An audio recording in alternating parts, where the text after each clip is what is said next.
할렐루야. 네. 우리 함께 인사하며 나누었으면 좋겠습니다. 함께 예배함이 기쁨입니다. 함께 예배함이 행복입니다. 오늘은 가족연합 예배로 우리가 함께 예배하고 있습니다. 오늘 10시 20분부터는 전도물품 만들기를 진행했었는데요. 우리 특별히 주일학교 우리 아이들이 전도물품 만들기에 함께 동참하는 모습들을 보면서 참 감사했습니다. 오늘 가족연합 예배 때는 달란트 3달란트씩 드리는 거 알죠? 출석 달란트. 그래서 우리 전도물품 만들기 헌신하신 우리 주일학교 친구들에게 1달란트씩을 더 드리도록 하겠습니다. 그리고 또 이렇게 들어오는데 우리 한 친구가 이렇게 신발을 이렇게 정리하는데 자기 신발뿐만 아니라 흐트러져 있는 신발까지 이렇게 잘 이쁘게 정리해준 친구가 있었습니다. 우리 안지혁 친구에게 또 1달란트를 드리도록 하겠습니다. 우리 떠들고 싶은 마음도 있을 테지만 떠들지 않고 예배 집중해서 잘 드리면 목사님 예배 끝나고 나서 요 앞에서 과자 사드릴 테니까 집중해서 또 예배 잘 드리셨으면 좋겠습니다. 제가 이렇게 성도님들의 예배함의 모습을 보면서 이렇게 감동을 받고 또 은혜를 누릴 때도 있거든요. 오늘은 한 성도님을 보는데 그 모습이 참 너무 아름다우시더라고요. 우리 옛날에도 이뻤지만 점점 더 이뻐지고 있는 우리 장성임 청년. 우리 장성임 청년이 미소를 띄우면서 찬양하는 모습을 보니까 너무 아름다운 모습이었습니다. 하나님께서도 우리의 이 예배함의 모습을 통해서 기뻐하고 계신 줄 믿습니다. 오늘 월상 예배 가운데서도 나눴던 이야기인데요.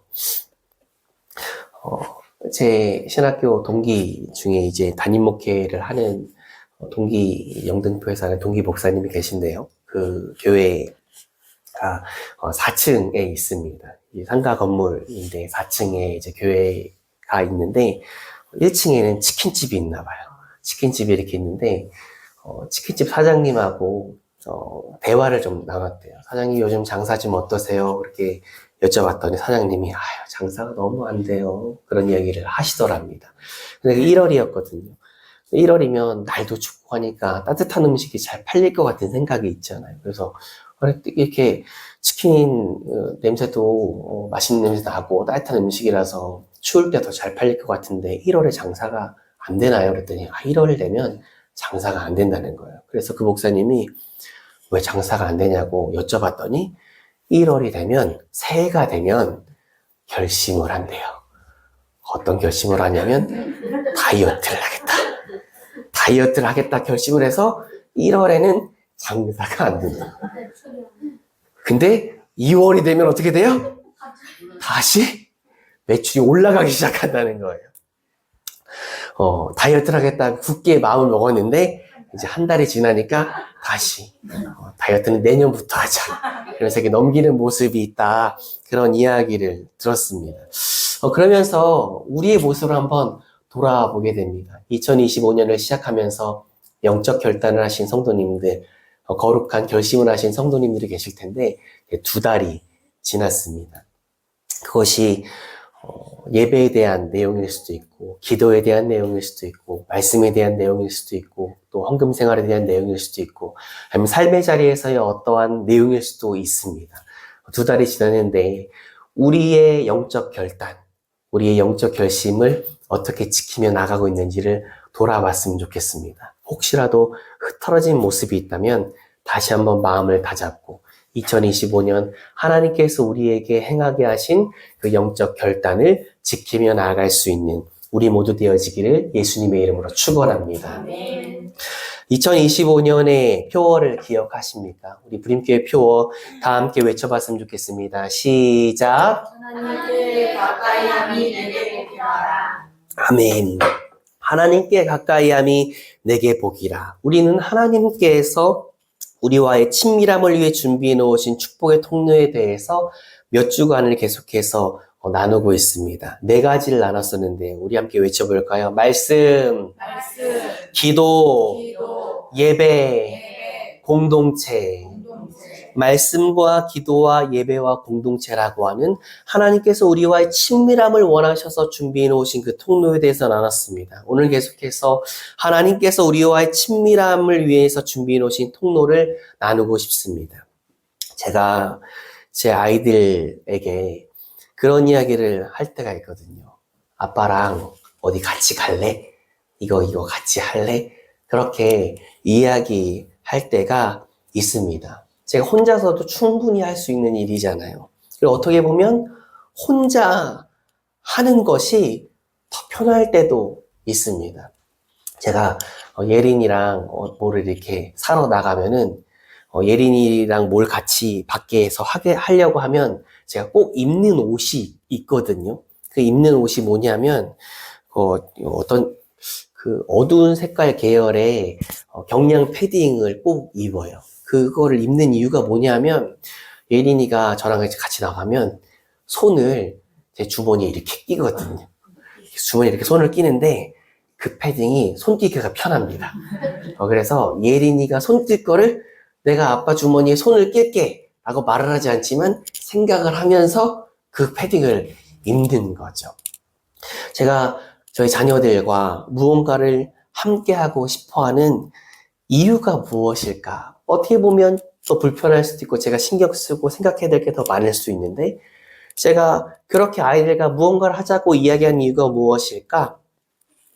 더 친밀함을 누리고 싶고 더 가까워지고 싶은 이유가 그 이유 가운데 녹아져 있습니다. 무언가를 함께 할 때는 그 가운데 친밀함이라고 하는 것이 녹아져 있는 것이지 않습니까? 하나님께서도 우리와 함께하고 싶어 하십니다. 얘야, 나이를 함께하자. 그것이 바로 사명이지 않습니까? 교회에서, 우리의 가정에서, 우리 일터에서, 우리의 삶의 자리에서 하나님께서는 우리에게 사명이라는 것을 맡겨주십니다. 근데 하나님께서 우리에게 사명을 맡겨주신 이유가 무엇일까? 우리의 실력이 그 근거도 아니고요. 우리의 능력이 그 근거도 아닙니다. 그분의 사랑이 근거가 되어서 우리는 사명을 감당하고 있는 것입니다. 우리 없이도 얼마든지 하나님 일하실 수 있으신 분이시거든요. 근데 하나님께서 얘야 나와 함께 나일을 하자 그렇게 우리의 손을 붙잡아 주신다는 것입니다. 그리고 우리의 손을 사명을 주시며 붙잡으시는 분명한 이유 가운데 하나가 내가 너와 친밀해지고 싶다. 더욱더 내가 너와 가까워지고 싶다. 그것이 하나님의 그 의도함 가운데 녹아져 있다는 것이죠. 오늘 본문에서도 느헤미야가 사명을 감당할 때에 그의 고백을 보게 됩니다. 느헤미야는 페르시아의 고위직에 올라가 있었던 사람이지 않습니까? 소위 말하는 잘 먹고 잘 사는 사람이었거든요. 이미 거기서 탄탄한 자기의 기반을 잡았던 사람이거든요. 그런데 늘 느헤미야는 자신의 나라와 민족을 생각하는 사람이었습니다. 우리나라가 지금 많이 어려움 가운데 있잖아요. 우리의 믿음의 선배들이 나라와 민족을 위해서 늘 기도했던 것처럼 우리도 우리의 조국 대한민국을 위해서 이 나라 인민족을 위해서 늘 깨어 기도해야 될 줄 믿습니다.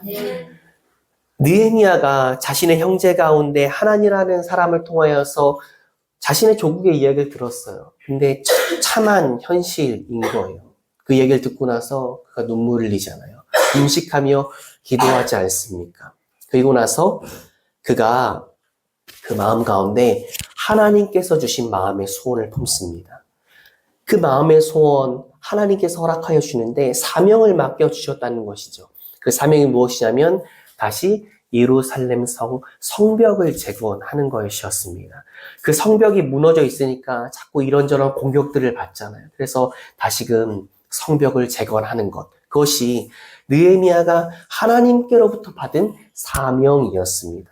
오늘 본 말씀을 살펴보면 하나님께서 허락하신 사명을 감당하려고 힘써 나아가는 느헤미야가 하나님의 손이 나를 돕고 있다. 하나님의 손이 나를 도우심으로 하나님께서 나를 도우신다라는 사실을 그가 피부로 느끼며 나아갑니다. 하나님의 손이 나를 도우심으로, 그러니까 하나님께서 나를 도우신다는 것이 어떤 의미를 품고 있습니까? 하나님의 함께하심. 하나님께서 허락하신 사명을 감당하며 나아가는 느헤미야와 늘 하나님께서는 함께하고 계셨는 줄 믿습니다. 성경에서 우리는 사명과 하나님의 함께하심이 긴밀한 관계 가운데 나와 있는, 긴밀한 관계로 묶여 있는 그 성경 구절을 우리가 참 많이도 보게 됩니다. 우리 함께 먼저 살펴봤으면 좋겠어요.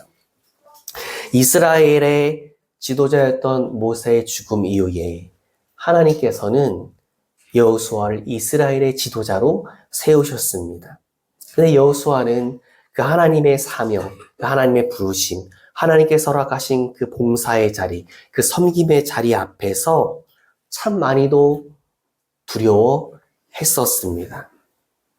근데 그런 여호수아를 향하여서 하나님께서 무엇라고 말씀하십니까? 우리 여호수아 1장 9절 함께 합독해서 읽어봤으면 좋겠습니다. 시작. 내가 너를 명령한 것이 아니냐. 강하고 담대하라. 두려워하지 말며 놀라지 말라. 내가 어디로 가든지 내 하나님 여호와가 너와 함께 하느니라 하시니라. 아멘. 사명과 하나님의 함께 하심이 긴밀한 관계 가운데 놓여져 있는 우리 여호수아 1장 9절에서도 우리가 그 관계성을 발견할 수 있습니다. 내가 내게 명령한 것이 아니냐. 하나님께서 여호수아를 향해서 말씀하시는 것입니다. 내가 너에게 맡겨준 사명이 아니냐. 내가 너에게 맡겨준 봉사의 자리가 아니냐. 내가 너에게 맡겨준 섬김의 자리가 아니냐. 내가 너를 부른 것이 아니냐. 강하고 담대하라. 두려워하지 말며 놀라지 말라. 그러시면서 계속해서 하시는 말씀이 무엇입니까? 내가 어디로 가든지 내 하나님 여호와가 너와 함께 하시느니라. 사명에 대해서 언급하시면서 너와 함께 한다. 그것을 하나님께서 말씀하고 계십니다. 잊지 마시기 바랍니다. 하나님께서 우리에게 사명을 주셨다는 것은, 우리를 봉사의 자리로, 섬김의 자리로 불러주셨다는 것은 하나님의 함께하심의 증거이기도 합니다. 내가 사명을 갖고 있다는 것, 내가 봉사의 자리에 있다는 것, 내가 섬김의 자리에 있다는 것은 하나님께서 나와 함께 하신다는 증거입니다. 그것이 어떻게 이렇게 딱 정해져 있는 사명이든 그렇지 않던 간에 내가 하나님 앞에서 하나님의 일을 감당하는 그 자리에 서 있다는 것은 하나님께서 나와 함께 하신다라고 하는 그 증거입니다. 사명을 내가 감당하는 것이 아닙니다. 우리가 하나님의 손에 붙들려서 사명을 감당하게 되는 줄 믿습니다. 늘 잊지 않고 기억하셨으면 좋겠습니다. 사명의 자리는 하나님과의 교제의 자리입니다. 사명의 자리는 하나님과의 교제의 자리다. 봉사의 자리는, 섬김의 자리는 하나님과의 교제의 자리이다. 계속해서 볼까요? 사도행전 18장을 보면 고린도에서의 사명을 열정적으로 감당했던 사도 바울의 모습을 보게 되거든요. 근데 사도 바울이 사명을 감당하면서 그가 고민하게 되고 갈등하게 됐던 부분들이 있습니다. 또 두려워하게 됐던 부분들도 있습니다. 그에게 여러 가지 저항들이 있거든요. 그를 공격하는 세력들이 있었거든요. 근데 그가 고민하고 있을 때, 갈등하고 있을 때, 두려워하고 있을 때 하나님께서 사명의 자리에 있었던 사도 바울에게 하셨던 말씀이 있습니다. 환상 가운데 하나님께서 말씀해 주시는데요. 우리 사도행전 18장 9절에서 10절 함께 합독해서 읽도록 하겠습니다. 시작. 밤에 주께서 환상 가운데 바울에게 말씀하시되 일어나지 말며 침묵하지 말고 말하라. 내가 너와 함께 있으면 어떤 사람도 너를 대적하여 해롭게 할 자가 없을 것이니 이는 이 성 중에 내 백성이 많으리라 하시더라. 아멘. 바울에게 하나님께서 말씀하시는 거예요. 두려움 가운데, 갈등 가운데, 고민 가운데 있었던 바울에게 하나님께서 말씀하시는 것입니다. 두려워하지 말며 침묵하지 말고 말하라. 다른 표현으로 두려워하지 말고 사명을 감당해라. 그렇게 말씀하시면서 주님께서 계속해서 하시는 말씀이 무엇입니까? 내가 너와 함께 있음에. 내가 너와 함께 있음에. 그렇게 말씀하시는 것입니다. 사명의 자리에, 봉사의 자리에, 섬김의 자리에 하나님께서도 함께 하십니다. 우리는 그 사명의 자리에서, 섬김의 자리에서, 봉사의 자리에서 하나님과 친밀함을 누릴 수 있는 것입니다. 봉사의 자리에서, 섬김의 자리에서, 사명의 자리에서 하나님과 충만히 교제할 수 있는 것입니다. 교회 안에서요, 우리도 사명을 감당할 때요, 이런저런 고민이 있잖아요. 갈등이 있잖아요. 어려움이 있지 않습니까? 힘들기도 하지 않습니까? 그러나 잊지 마시기 바랍니다. 그 사명의 자리가, 그 봉사의 자리가, 그 섬김의 자리가 하나님과의 친밀함을 누리는 자리라는 사실이라는 것을 말입니다. 말씀을 붙잡고 기도하며 주님 앞에서 몸부림치는 가운데 하나님과의 친밀함의 자리로 우리가 더욱더 가까이 나아갈 수 있는 것입니다. 제가 예전에도 나눴던 기억이 있는 것 같아요. 충청권에 있는 큰 기도원에 제가 찬양인도 사역을 그 한 주간 인도하는 사명을 말씀하셔서 이제 갔거든요. 그때가 한 21살, 20살 초반이었던 것 같아요. 20년 다 된 이야기입니다. 근데 전혀 떨리지 않고 전혀 두렵지 않았는데 그 웅장한 예배당을 보는데 막 떨려오는 거예요. 막 가슴이 막 쿵쾅쿵쾅 뛰는 겁니다. 그래서 제가 뭘 했냐면 그 두려움의 자리에서, 그 두려움의 순간에, 그 갈등의 순간에 하나님 앞에 무릎 꿇고 기도했습니다. 근데 그때 기도했을 때 하나님께서 제 마음 가운데 주셨던 감동을 아직까지 잊을 수 없어요. 수윤아, 너가 하는 거 아니야. 수윤아, 내가 하는 거야. 사명의 자리에서 우리는 고민하고 갈등해요. 근데 몸부림치면서 주님 앞에 주님의 이름을 부르며 매달리는 겁니다. 근데요, 그 자리가요, 하나님과의 교제의 자리가 돼요. 하나님과의 친밀함의 자리가 돼요. 우리가 교회에서, 또 가정에서, 일터에서, 우리의 삶의 자리에서 우리에게 맡겨진 사명들을 감당할 때 우리에게 버겁게 느껴지기도 하죠. 감정 상하고 신경 쓰이기도 하죠. 주저하시는 분들도 계시죠. 그러나 그 봉사의 자리가 하나님과의 친밀함의 자리고 하나님과의 교제의 자리라는 사실을 절대 잊지 않으시는 우리 모든 불임교회 가족들 되어지기를 예수님의 이름으로 축원합니다. 부활하신 예수님께서 제자들에게 하셨던 말씀 기억하실 겁니다. 너무나도 잘 알려진 구절인데요. 우리 마태복음 28장 19절에서 20절 우리 함께 합독하여서 읽어봤으면 좋겠습니다. 시작. 그러므로 너희는 가서 모든 민족을 제자로 삼아 아버지와 아들과 성령의 이름으로 세례를 베풀고 내가 너희에게 분부한 모든 것을 가르쳐 지키게 하라. 볼지어다 내가 세상 끝날까지 너희와 항상 함께 있으리라 하시니라. 아멘. 19절과 20절 상반절에 계속해서 나오는 게 뭐예요? 사명에 대해서 나와요. 사명에 대해서요. 그리고 20절 하반절에 이어지는 그 구절이 무엇입니까? 내가 세상 끝날까지 너희와 항상 함께 있으리라. 사랑하는 예배자 여러분, 늘 기억하시기 바랍니다. 사명의 자리는, 봉사의 자리는, 섬김의 자리는 하나님과의 친밀함의 자리고 하나님과의 교제의 자리라는 것입니다. 힘들고 고민되고 갈등되고 신경 쓰이고 부담되기도 하는 자리이지만, 그러나 그와 비교할 수 없는 기쁨과 그와 비교할 수 없는 영광이, 그와 비교할 수 없는 기쁨과 영광이 있는, 주님과의 친밀함이 있는, 주님과의 교제가 있는 축복의 자리라는 사실을 우리가 늘 기억하시기를 예수님의 이름으로 축원합니다. 사명의 자리를, 봉사의 자리를, 섬김의 자리를 마다하지 마시고 감당했으면 좋겠습니다. 근데 그 사명을, 그 봉사를, 그 섬김을 어떤 마음으로 감당해야 할까? 우리 함께 따라해봤으면 좋겠습니다.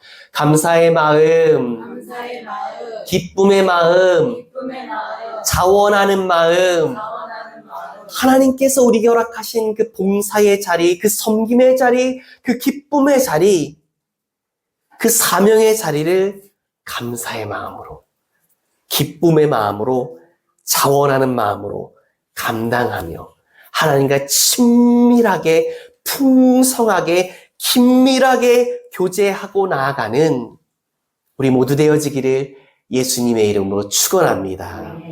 우리 이 시간 함께 하나님께서 우리에게 허락하신 말씀 붙잡고 하나님께서 우리에게 허락하신 마음 붙잡고 기도하며 나아가는데요. 우리 기도하며 나아가기 전에 찬송가 430장 우리 찬양하시고 주여 한번 외치며 기도하면서 나아갔으면 좋겠습니다.